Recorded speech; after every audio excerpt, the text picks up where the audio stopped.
नमस्कार। पंचपीरों की कड़ी में हम आज पढ़ेंगे गोगा जी के बारे में। पंचपीर कौन से हैं? पहरा मांगो, बाबू जी, हड़बू जी, रामदेव जी, मांगलिया बेहा जी और गोगा जी। इनमें से कल हमने रामदेव जी के बारे में पढ़ लिया था और आज हम पढ़ेंगे गोगा जी के बारे में।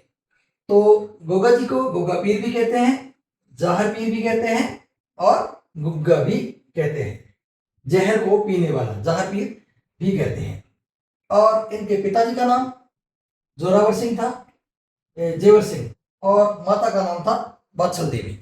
माता का नाम बाछल देवी और पत्नी का नाम था केलम देव और कोलुमंड की ये राजकुमारी थी। तो ये तो उनका इनका पारिवारिक परिचय। पिताजी का नाम क्या था? जेवर सिंह, माता का नाम बाछल देवी और पत्नी का नाम केलम देवी। ये गायों की रक्षा करते हुए मोहम्मद गजनवी से लड़ते हुए वीर गति को प्राप्त हो गए। और जब ये लड़ते हुए, ऐसा कहा जाता है कि लड़ते लड़ते इनका शीश यानी सिर कट गया। वो कहाँ गिरा?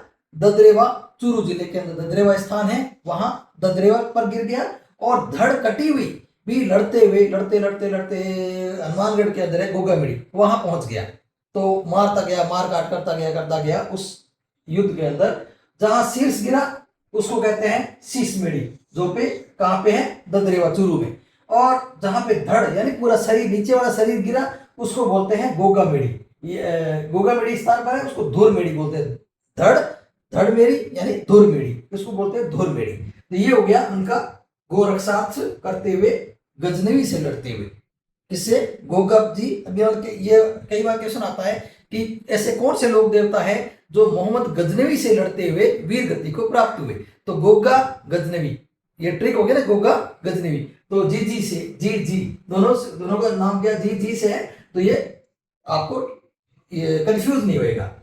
फिर है गोगा पीढ़ी में प्रतिवर्ष भाद्रपद कृष्ण पक्ष की जो नवमी होती है, उनको वहां पर क्या है? विशाल पशु मेला लगता है, जो लगभग 1 महीने तक चलता रहता है। एक है किलोरियों की ढाणी सांचौर है ये।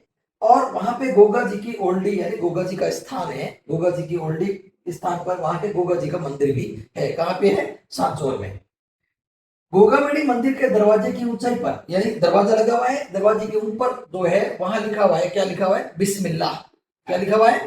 बिस्मिल्लाह लिखा हुआ है। और गोगा जी के समाधि स्थल के बाहर एक कुंड बना हुआ है, जिसको नरसिंह कुंड कहते हैं। उस नरसिंह कुंड का जो जल है, वो लोग है वो पवित्र जल मानते हुए, वो जब भी मेले में जो आते हैं, वो पानी को एकत्र करके अपने घर अपने साथ ले जाते हैं। और कभी भी जब कोई सांप खाता है या फिर कोई उनका शुभ काम होता है, उसके अंदर वो पानी के छींटे दे देते हैं। तो वो होता है पवित्र जल होता है। कौन सा कुंड है वहां? नरसिंह कुंड।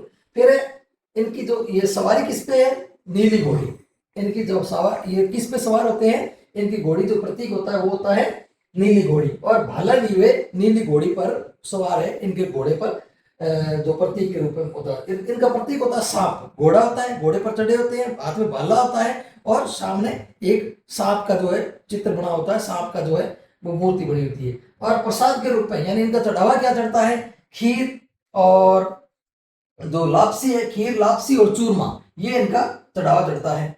फिर वीरता का बखान, इनका गोगा जी की वीरता का बखान यानी वीरता किसके अंदर वर्णित है? ऐसी कौन सी कोई किताब या कोई ग्रंथ है जिसके अंदर गोगा जी के वीरता के बारे में बताया गया? तो उसका नाम है गोगा जी का रसावला, जो मिट्ठू मिया जी के रिवाले के नाम से जाना जाता है। मिट्ठू मिया जी है, उन्होंने उनका नाम से जाना जाता है। और गोगा जी का रसावला, उसमें गोगा जी की वीर गाथाएं या गोगा जी के जो वर्णन है वो दिया गया है।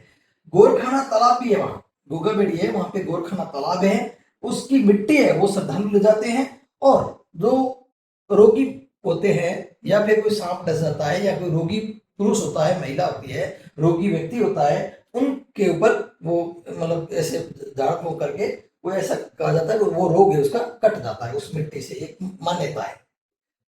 गोगा जी के गांव गांव के अंदर खेजड़ी का जो वृक्ष होता है, उसके नीचे गोगा जी का थान या उनका जो स्थल है, वो जो स्थल है वो होता है, उसको चबूतरे पर जो बना होता थान, उसको गोगा जी की मेड़ी भी कहते हैं। ये थान बना होता है, चौकी बनी होती है खेजड़ी के नीचे 1.5-2 फुट ऊंची, और उसको थान या उसकी जो है चबूतरा जो होता है बना हुआ, उसको क्या बोलते हैं हम, गोगा जी की मेड़ी कहते हैं। गोगा जी की मेड़ी गांव गांव में बनाते हैं खेती के नीचे।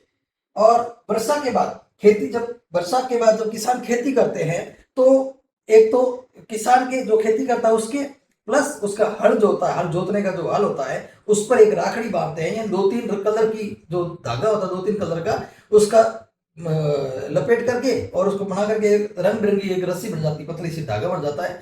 वो किसान के हाथों पर जो खेती है, हल और हाली, हल तो होता है खेत जोतने वाला, और हाली कौन होता है, जो खेती करने वाला, उन दोनों के हाथों पर और हल पर बांधी जाती है। उसको क्या बोलते हैं, गोगा राखड़ी बोलते हैं, जिसके 9 गांठें होती है, 9 गांठ लगी होती है और हल पर और हाली के हाथ पर बांधी जाती है, जिसको गोगा राखड़ी कहते हैं। गोगामेड़ी के चारों ओर फैला हुआ जंगल जो है, गोगामेड़ी जो है उसके चारों ओर जो जंगल फैला हुआ है, उसको वणी या ओणम कहते हैं, ओयन ओयन कहते हैं, वणी या ओयन कहते हैं। और गोगा जी को हिंदू और मुसलमान दोनों समान रूप से पूजते हैं, इसलिए इनको सांप्रदायिक सद्भावना का देवता भी कहा जाता है।